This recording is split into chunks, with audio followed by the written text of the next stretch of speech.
جلال پور پیر والا cancer school جلال پور کیمپس کی جانب سے نجی میرج ہال میں سالانہ تقریب تقسیم انعامات کا انعقاد کیا گیا۔ تقریب میں اسکول کے ننھے بچوں نے رنگا رنگ ٹیبلوز پیش کر کے تقریب میں چار چاند لگا دیے۔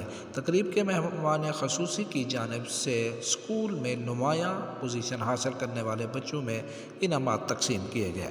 اس موقع پر اسکول کے بچے پرجوش دکھائی دیے۔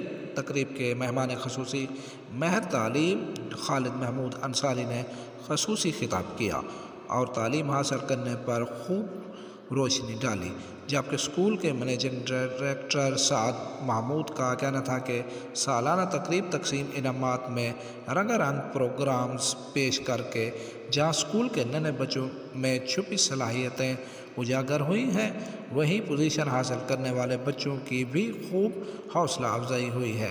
سالانہ تقریب تقسیم انعامات میں والدین، شعبہ تعلیم سے تعلق رکھنے والے اہم شخصیات، وکلاء، صحافی، سیاسی اور سماجی شخصیات اور ٹیچر سمیت بچوں کی کثیر تعداد شریک تھی۔